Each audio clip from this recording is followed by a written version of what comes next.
सुनाओ, बड़ी वाली चली गई और हमहू चली आई। काहे? उस घर में सासू मैया बहुत लड़ती है और बहुत पाखंडनी है, पाखंड को बहुत मानती है मैया। मैं उस घर में नहीं जाऊंगी।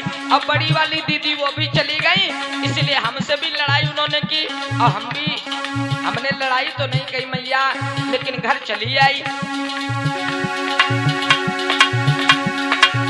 दीदी रूठ गई, मायके चली गई, दीदी रूठ गई, मायके चली गई।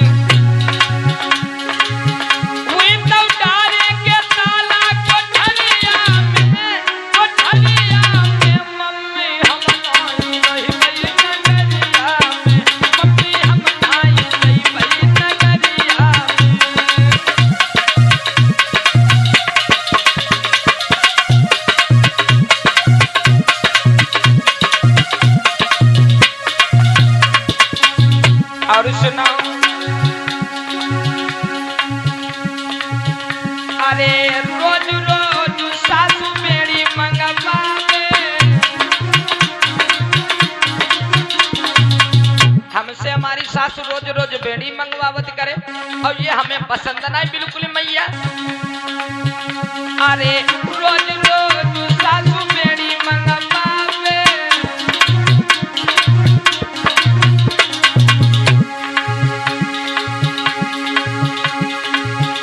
अरे बेड़ी मंगवावे, मुझे खैनी मंगवावे।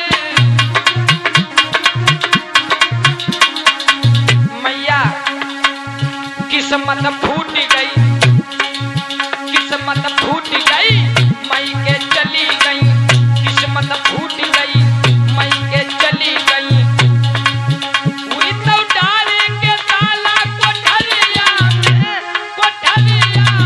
मम्मी हम आई रही बई नगरिया में, मम्मी हम आई रही बई ससुररिया में।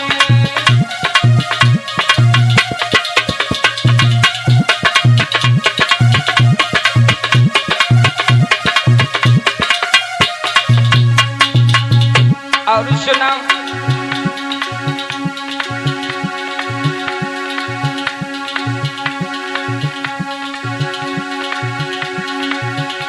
अरे रोज रोज सासू हमका फंसवावे,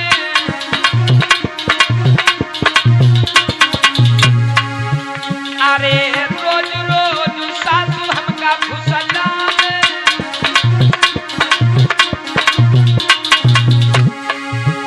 अरे हमका फुसलावे, गोबर पूजवावे।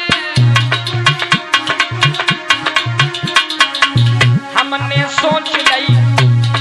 सोच लिया है, हमने सोच ली, हमने सोच ली, पूजा छोड़ी ली, हमने सोच ली, पूजा छोड़ी ली। हमको डाली रही अंधियरिया में, अंधियरिया में मम्मी हम आई गई बई ससुररिया में।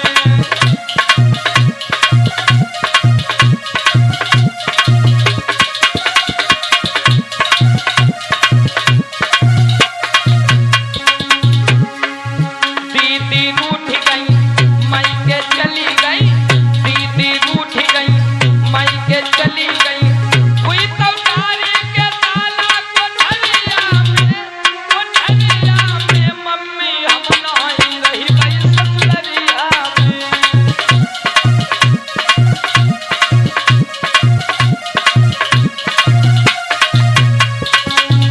और क्या कहने लगी,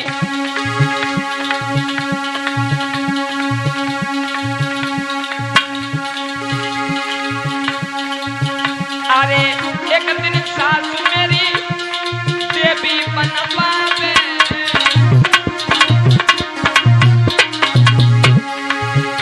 अरे देवी बनवावे, हाय देवी बनवावे।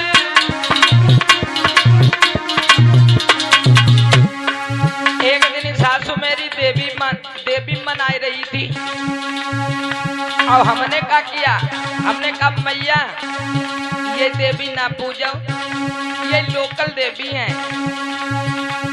अपने मैया बबूला की पूजा करो। तो सासू मैया हमारी नाराज हो गई मैया, और उनने करो का, अरे एक दिन सासू मेरी देवी मनावे,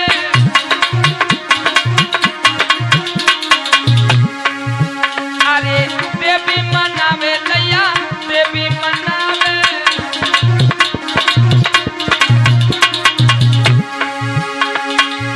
लोटा फेंक गई, उनने क्या करो, जब हमने मना करो तो लोटे ही फेंक गई। लोटा फेंक गई, बटुली कूच गई। लोटा फेंक गई, बटुली कूच गई। हुई तो मारी है लाठी कमरिया में मम्मी हम नाई गई भाई ससुरिया में।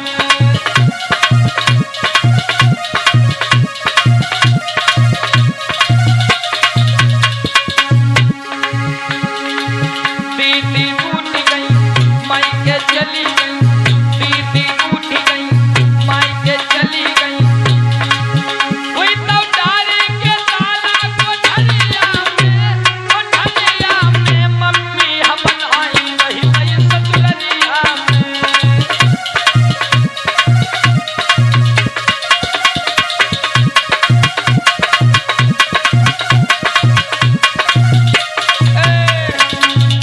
बोली भगवान बुद्ध की, बोली बाबा साहब की, बोलिए सभी महान पुरुषों की।